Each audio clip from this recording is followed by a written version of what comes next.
Supreme court के chief justice D Y Chandrachud ने UP सरकार और वहां के नफरती चिंटुओं को तगड़ा वाला झटका दिया है। इसके साथ ही अब ऐसा लग रहा है कि देश के नफरतबाजों से बचने का सिर्फ एक ही माध्यम है और वो है सुप्रीम कोर्ट। यह खबर बड़ी महत्वपूर्ण है, इसे ध्यान से समझिएगा। इन्हें तो आप लोग पहचानते ही होंगे, क्रिकेट की दुनिया के नामचीन चेहरे हैं, लेकिन नामचीन चेहरों को बेचकर या उन्हें बदनाम करके भी बहुत सारे लोग अपना धंधा बना लेते हैं, चमका लेते हैं। लेकिन नामचीन चेहरों को बेचकर या उन्हें बदनाम करके भी बहुत सारे लोग अपना नाम बना लेते हैं, पैसा कमा लेते हैं। महेंद्र सिंह धोनी को लेकर भी एक ऐसे ही मामले में कोर्ट ने जी न्यूज का कान गर्म किया है। जी न्यूज से याद आया, सुभाष चंद्रा को लेकर भी कुछ बड़ी महत्वपूर्ण खबरें सामने आई हैं, जो भारत की 140 करोड़ की आबादी को ठेंगा भी दिखा रही हैं और जीभ भी चिढ़ा रही है। कल्पना करिए कि आप किसी दुकान पर एक कलम खरीदने जाते हैं और दुकानदार कहता है कि आपको कलम नहीं दी जा सकती क्योंकि आप किसी की आंख फोड़ सकते हैं। आप कहेंगे कि ये कैसे हो सकता है, ये तो अनर्गल आरोप है, लेकिन शायद आप गलत हैं। उत्तर प्रदेश के राम राज्य में कुछ भी हो सकता है। पूरे मामले पर विस्तार से बात करेंगे, आप भी चौंक जाएंगे कि यूपी में कैसे कैसे मामले हाईकोर्ट तक पहुंचने लगे हैं। बिहार के मुख्यमंत्री नीतीश कुमार ने इंडिया गठबंधन के कुछ कार्यक्रमों के बारे में बताया है। इसके साथ ही मध्य प्रदेश में बीजेपी के लिए थोक के भाव संकट आने लगे हैं, उस पर भी बात करेंगे। मगर उससे पहले आप सभी से अनुरोध है कि यदि आप पहली बार देख रहे हैं तो फेसबुक पर हमारे पेज को फॉलो और लाइक कर लीजिए, यूट्यूब पर सब्सक्राइब करके घंटा बजा दीजिएगा।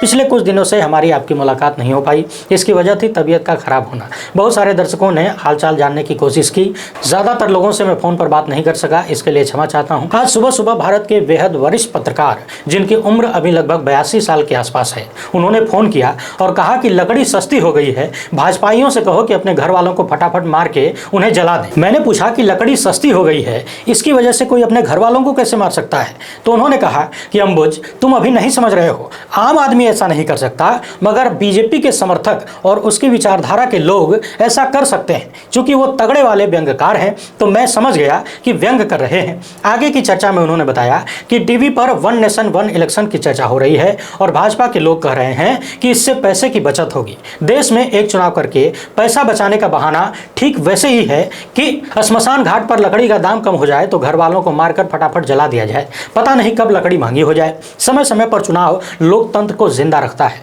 आप खुद ही सोच कर देखिए, यदि आने वाले 3-4 महीनों में 5 राज्यों के विधानसभा के चुनाव न होते तो क्या सिलेंडर का दाम 200 रुपये कम किया जाता? और यही नहीं, हमारे देश में किसी भी कार्यक्रम की शुरुआत करने या फिर जनता को लाभ पहुंचाने या फिर जनता के भीतर कानून का राज स्थापित है ऐसा दिखाने के लिए हमेशा चुनाव का इंतजार किया जाता है। देश के नौजवान इंतजार करते हैं कि चुनाव आएगा तो उससे पहले सरकारी भर्ती निकलेगी, सरकार नौकरियां देंगी, कुछ रेवड़ियां देंगी। लेकिन थोड़ी देर के लिए सोच कर देखिए कि यदि देश भर में एक बार में चुनाव हो जाता है तो सरकारें अगले 5 साल तक कुछ भी नहीं करेंगी सिवाय अपने मित्रों को बढ़ावा देने के। आप लगातार देखते हैं कि कच्चे तेल का दाम चाहे जितना गिर जाए, जब तक कोई चुनाव नहीं आता, आज की मोदी सरकार डीजल पेट्रोल की कीमतों को घटाती नहीं है। अभी हाल फिलहाल की स्थिति भी यही है। दैनिक भास्कर की इस रिपोर्ट को देख लीजिए। वैसे 1-1 की बात करें तो ये वही मोदी सरकार है जिसने वन नेशन वन टैक्स की बात की थी। अब जीएसटी को देख लीजिए, कितने प्रकार की जीएसटी लगाई जाती है। बीच बीच में यूसीसी जैसा जुमला भी छोड़ा गया। अभी गोदी मीडिया उस पर सन्नाटा मारे बैठा है क्योंकि उससे नुकसान दिख रहा था शायद। पिछले दिनों प्रधानमंत्री के परम मित्र के ऊपर एक नया खुलासा हुआ और बताया गया कि $1 बिलियन की रकम भारत से अलग अलग तरीकों से विदेश लेकर जाई गई और अलग अलग देशों से निवेश करके गलत तरीके से उससे लाभ कमाया गया और इन सब में अडानी की कंपनियां शामिल रहीं। बाकी देश की जनता और विपक्षी नेता जांच की मांग करते रहे। जब तक कुर्सी पर अपना आदमी बैठा है, कोई माई का लाल कुछ भी नहीं कर सकता। जांच तो बहुत दूर की बात है, इसकी चर्चा खूब हो रही है। लोग ये भी कह रहे हैं कि सरकार ने संसद का सत्र तो बुला लिया है, लेकिन क्यों बुलाया है ये नहीं बताया गया। कुछ लोग ये भी कह रहे हैं कि अडानी वाले मसले से ध्यान भटकाने के लिए वन नेशन वन इलेक्शन का जुमला निकाला गया है। वैसे एक बात और समझने वाली है, जानकारों का मानना है कि यदि मोदी सरकार लोकसभा के चुनाव समय से पहले करवाती है तो भी ये हो सकता है कि बीजेपी को और ज्यादा नुकसान हो जाए, क्योंकि ये प्रमाणित हो जाएगा कि देश के प्रधानमंत्री को, जिनके पास तथाकथित रूप से 56 इंच की छाती है, उन्हें खुद के ऊपर इतना भरोसा नहीं था क्या कि समय से पहले चुनाव करवा रहे हैं। सवाल उठेगा कि क्या भाजपा चुनाव से डर रही है, अपने कार्यों पर भरोसा नहीं है? ये बात लोगों के बीच प्रमाणित होकर पहुंचेगी। वहीं कुछ व्हाट्सएप यूनिवर्सिटी के ज्ञानी गोदी मीडिया पर बैठकर बता रहे हैं कि एक बार चुनाव होगा तो खर्चा कम आएगा, लेकिन इन ज्ञानियों से पूछा जाना चाहिए कि यदि देश के पैसे और खर्चे को कम करने की इतनी ही चिंता है तो बड़े बड़े धन्ना सेठों का हजारों करोड़ रुपए आए दिन जो माफ किया जा रहा है उसको रुकवा लो भाई।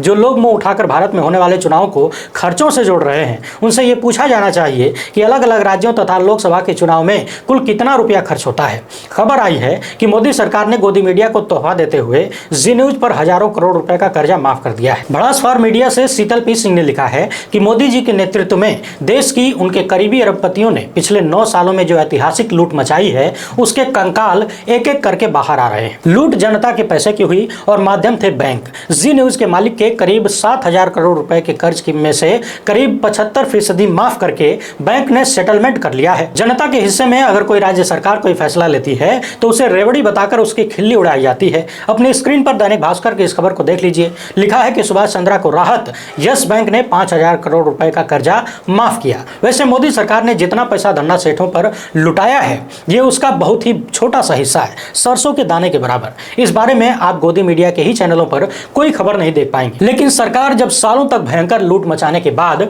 सिलेंडर का दाम 200 रुपया कम कर देती है तो यही गोदी मीडिया वाले बिना तेल के फुलौड़ी हो जाते हैं, लगते हैं कूद कूद के वाहवाही लुटाने। देश भर से आए दिन खबरें आती हैं कि कर्ज में डूबे किसान ने दुनिया को अलविदा कह दिया। यानी कि एक तरफ देश के वो ईमानदार मजदूर गरीब किसान हैं जो कुछ हजार का कर्जा न चुका पाने के कारण तथा सरकारी तंत्र द्वारा प्रताड़ित किए जाने पर दुनिया को अपनी शकल नहीं दिखाना चाहते, उन्हें शर्म महसूस होती है। और दूसरी तरफ मोटे मोटे पेट वाले सेठ हैं और उनकी चाकरी करने वाली राजनीति है जो हजारों लाखों करोड़ रुपया इन सेठों पर उसी गरीब मजदूर और किसान के ऊपर टैक्स लगाकर वसूले गए पैसे को लुटाती है। जब देश के वैज्ञानिक चंद्रमा पर अपनी पहुंच बनाते हैं और पूरी दुनिया में भारत का डंका बजाते हैं तब छपास और दिखास के रोगी उसी वक्त अपना चेहरा चमकाने सामने आ जाते हैं। मगर चंद्रयान को चांद तक पहुंचाने के लिए जिन लोगों ने काम किया उन्हें 20 महीने से तनख्वाह नहीं मिली है। चांद पर भारत की पहुंच जितनी गौरवान्वित करने वाली है, क्या कर्मचारियों को तनख्वाह न मिलना उससे भी ज्यादा शर्मनाक नहीं है। जिस जी न्यूज से संबंधित सुभाष चंद्रा के 5,000 करोड़ रुपए माफ करने की बात सामने आई है उसी जी न्यूज को मद्रास हाईकोर्ट ने जबरदस्त फटकार लगाई है। जी हां, साल 2013 में भारत के मशहूर क्रिकेटर महेंद्र सिंह धोनी को आईपीएल की सट्टेबाजी स्कैंडल में से जोड़ते हुए बदनाम करने की कथित साजिश के बाद महेंद्र सिंह धोनी ने मानहानि का मुकदमा ठोक दिया था। धोनी के वकील ने कहा कि समाचार कंपनी ने क्रिकेटर के खिलाफ बिना किसी आधार के आरोप लगाए थे और यह बताया गया कि इंडियन प्रीमियर लीग मैचों में सट्टेबाजी स्पॉट फिक्सिंग के आरोपों की जांच के लिए नियुक्त जस्टिस मृदुल समिति ने धोनी की संलिप्तता की रिपोर्ट नहीं दी थी। यानी कि जिस मामले में महेंद्र सिंह धोनी का कहीं कोई नामो निशान नहीं था वहां भी गोदी मीडिया ने उनके नाम को बदनाम करने और उनका नाम बेचकर अपनी जेब भरने का काम किया। ऐसी बातें सामने आई है। हालांकि जो गोदी मीडिया और जो जी न्यूज देश की 140 करोड़ की आबादी को बेच सकता है, जो अपने ही देश में आग लगाने की साजिश कर सकता है, जो दिन रात हिंदू मुस्लिम हेट्रेड पैदा करने वाली खबरें चला सकता है, जिस जी न्यूज के लपटझंडिस पत्रकार 2000 के नोट में नैनो चिप ढूंढ सकते हैं, जो जमीन जिहाद से लेकर पता नहीं कौन कौन जिहाद पैदा कर सकता है, वो टीआरपी पाने के लिए महेंद्र सिंह धोनी जैसे बड़े नाम का दुरुपयोग क्यों नहीं कर सकता। ये उनके लिए कोई बड़ी बात नहीं है। अब इस मामले में जस्टिस आर महादेवन और जस्टिस मोहम्मद शफीक की खंडपीठ ने कहा है कि महेंद्र सिंह धोनी विश्व ख्याति प्राप्त क्रिकेटर और एक समर्पित व्यक्ति हैं और उन्होंने ईमानदारी तथा समर्पण के साथ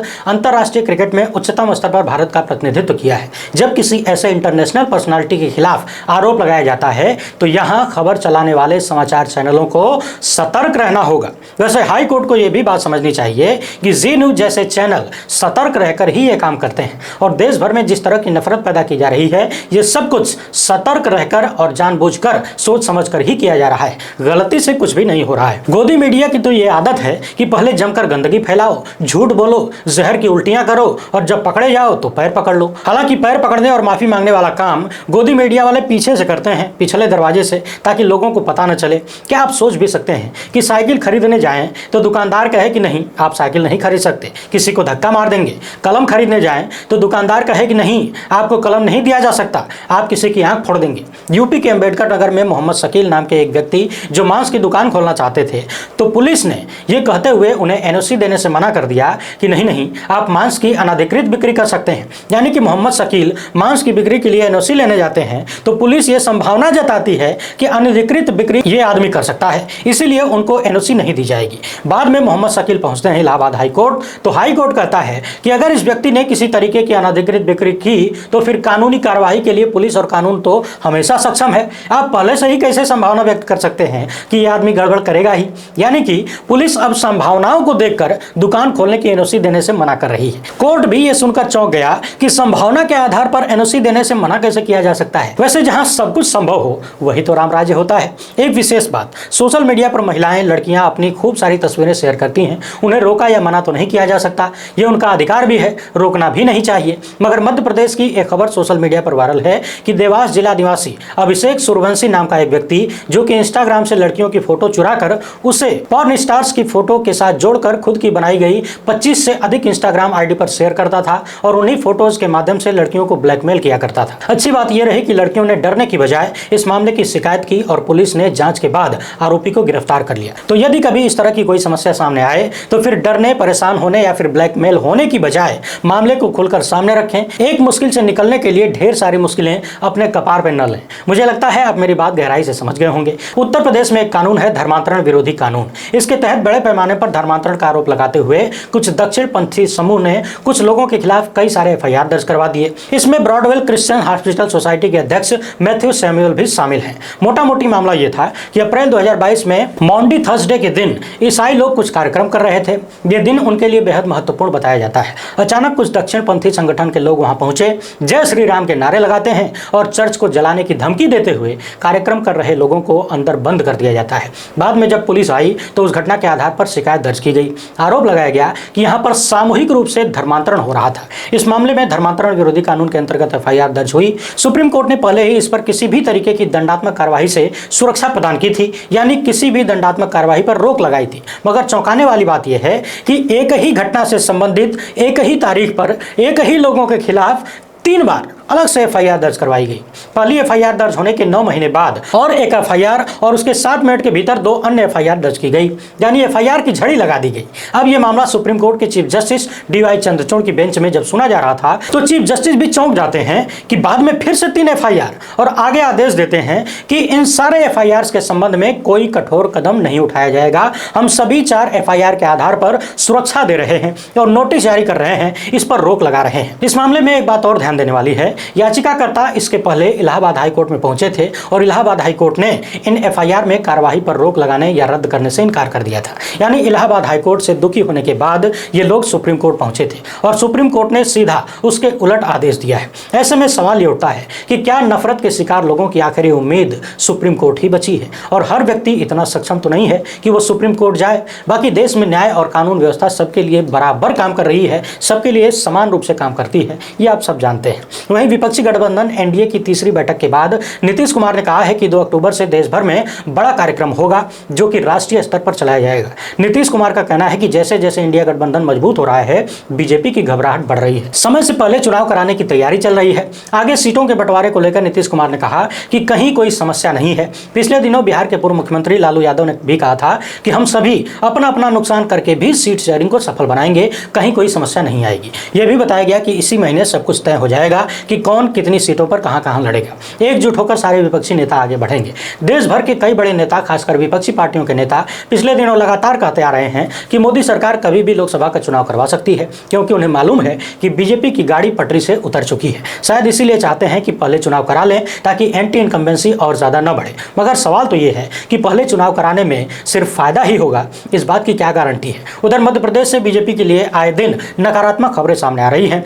चारों तरफ इस बात की चर्चा होने लगी है कि बीजेपी जबरदस्त भगदड़ का शिकार हो रही है। मध्य प्रदेश में खबर आई है कि कोलारस सीट से बीजेपी विधायक वीरेंद्र रघुवंशी, गुना के कांग्रेस विधायक की बेटी अंशु रघुवंशी, धार जिले के बदनावर सीट से बीजेपी के पूर्व विधायक भंवर सिंह शेखावत, बसपा नेता चंद्रभूषण सिंह बुंदेला कांग्रेस में शामिल हो गए। इसके साथ ही कई और नामों की चर्चा चल रही है जो जल्द ही पाला बदल सकते हैं। पिछले दिनों हमने किसी वीडियो में चर्चा की थी कि जिस तरह से डूबती नाव को छोड़कर लोग कूदना शुरू करते हैं, क्या मध्य प्रदेश में बीजेपी डूबती नैया बनती जा रही है। पिछले दिनों हमने लगातार देखा था कि हमारे वीडियोस पर यूट्यूब की तरफ से नोटिस दिखाया जाता है और बताया जाता है कि इस वीडियो में कुछ नुकसानदेह चीजें हैं जो आपके लिए नुकसानदायक हो सकती हैं। ये सब कुछ कौन लोग करवा रहे हैं, किनके इशारों पर हो रहा है, हमारे पास इसका कोई सबूत तो नहीं है, मगर आप सब जानते हैं कि ये सब कैसे हो रहा है, कौन करवा रहा है। और सिर्फ मेरे वीडियोज पर ही नहीं बल्कि सोशल मीडिया के कुछ बड़े नामचीन स्वतंत्र पत्रकार भी हैं जिनके साथ ये सब कुछ लगातार किया जा रहा है। मैंने पहले भी बताया है कि कंफर्म करके वीडियो को देखा करिए